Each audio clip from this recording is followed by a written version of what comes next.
జగన్మోహన్ రెడ్డి గారు ఆయన ఊసరవెల్లి రాజకీయాలు చాలామందికి అర్థం కాకపోవచ్చు. అంటే రీసెంట్గా అధికారం కోల్పోయిన తర్వాత దీన్ని కవర్ చేసుకోవటం జగన్మోహన్ రెడ్డి గారి వల్ల కావట్లేదేమో అనిపిస్తుంది. ఎందుక మొన్న వక్ఫ్ భూములకి సంబంధించి మద్దతు పలికేశారు. పెర్ని నాని గారు ముస్లిమ్స్ అందరూ మధ్యలో కూర్చుని క్యాప్ పెట్టేసుకుని చక్కగా వాళ్ళు ఇచ్చినటువంటి శాలువా కప్పేసుకుని ఇంకేంటి వక్ఫ్ బిల్లుకి సంబంధించి ఆయన ముస్లిమ్స్కి సపోర్ట్ చేస్తున్నారు. వక్ఫ్ బిల్లుని వ్యతిరేకిస్తూ ఈసారి ఓటు వేస్తానని కూడా చెప్పారు. రాజ్యసభలో నిజంగానే వైఎస్ఆర్సీపీకి కొంత బలం ఎక్కువ ఉంది కదా, ఈసారి డెఫినెట్గా ఆ ఇంపాక్ట్ ఈ బిల్లు మీద పడుతుంది అని చెప్పి చాలామంది అనుకున్నారు. అంటే పార్లమెంట్కి సంబంధించినటువంటి 2 సభల్లో ఒక సభలో డెఫినెట్గా బీజేపీకి బలం ఉంది కదా, పోతుంది అనుకున్నారు. ఇంకొక సభలో డెఫినెట్గా సపోర్ట్ ఇస్తుంది కదా. ఎందుకు ఇస్తుంది? నిజంగానే అసలు ముస్లింల మీద జగన్మోహన్ రెడ్డి గారికి ఉన్నంత ప్రేమ ఇంకా ఏ పార్టీకి కూడా లేదు అనుకునే విధంగా కనిపించింది. తీరా ఇప్పుడు నిజం తెలుసుకుని ఉంటే ఆయనకి సంబంధించినటువంటి భూములు కూడా ఈ వక్ఫ్ భూముల్లో ఉన్నాయంట. అదేంటో తెలుసా? ఏదైతే జగన్మోహన్ రెడ్డి గారికి బలహీనత అవుతుందో అదే సాక్షి పేపర్, సాక్షి టీవీ. హైదరాబాద్కి సంబంధించినటువంటి కేంద్ర కార్యాలయం సాక్షికి సంబంధించి ఉందో ఆ భూమి అంతా కూడా వక్ఫ్కి సంబంధించినటువంటి భూమిని ఆయన నాన్నగారి అధికారంలో ఉన్నప్పుడు ఆయన అక్రమంగా సంపాదించినటువంటి ఆస్తిగా ఇది బయటకు వచ్చింది. అది గనక బిల్లు పాస్ అయితే మరి ఇది జగన్మోహన్ రెడ్డి గారి మీదే పడుతుందిగా.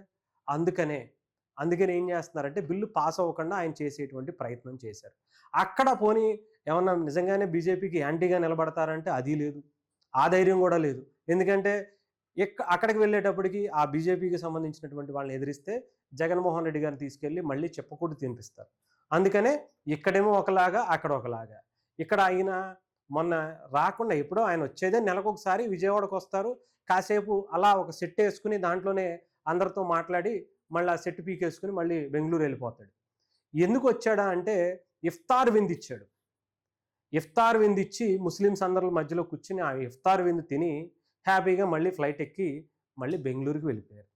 ఇంకేముంది, ముస్లిమ్స్కి మా పెద్దన్న అయిపోయాడు, ముస్లిమ్స్ అందరూ కూడా చాలా హ్యాపీగా ఫీల్ అయ్యారు. ఒక బలమైన నాయకుడు బీజేపీని ఎదిరించి నిలిచాడు అని చెప్పి వైఎస్ఆర్సీపీ సోషల్ మీడియా మామూలుగా హైప్ ఇవ్వాల.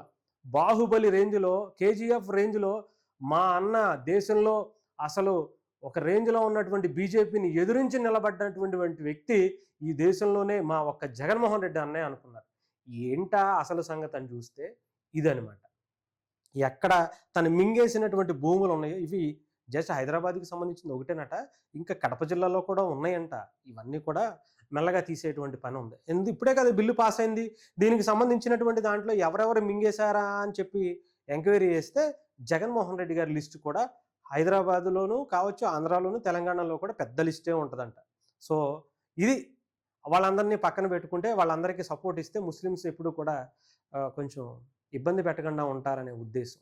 జగన్మోహన్ రెడ్డి గారు వ్యక్తిగతమైనటువంటి ఆయన స్వార్థ ప్రయోజనాల కోసం మాత్రమే ఆలోచించేటువంటి వ్యక్తి తప్ప కోట్ల రూపాయల తండ్రి అధికారాన్ని అడ్డం పెట్టుకుని మింగేసినటువంటి భూముల కోసమే ఆత్రం తప్ప ఇంకొకటి ఉండదు ఆయనకి అనేది మరోసారి స్పష్టమైనటువంటి పరిస్థితి. సో ఈసారి మరి సాక్షి పేపర్ని, ఆ ఆఫీస్ని మరి ఇస్తారా లేదో అనేది కూడా చూద్దాం. మరి బీజేపీకి వ్యతిరేకంగా నిలబడతారా లేదా అనేది ఇప్పటికే తేలిపోయింది. ఓ పక్క లోక్సభలోనేమో ఆయనకి సపోర్ట్ ఇచ్చాడు, వ్యతిరేకంగా ఓటేశారు. రాజ్యసభకి వెళ్ళిపోయేపాటికి అనుకూలంగా మళ్ళీ బీజేపీకి ఓటేసినటువంటి పరిస్థితి. ఊసరవెల్లి రాజకీయాలకు జగన్మోహన్ రెడ్డి గారు తప్ప ఎవరూ న్యాయం చేయలేరేనో అంతగా ఊసరవెల్లినే భయపెట్టే అంత రాజకీయాలు జగన్మోహన్ రెడ్డి గారు చేస్తున్నారు.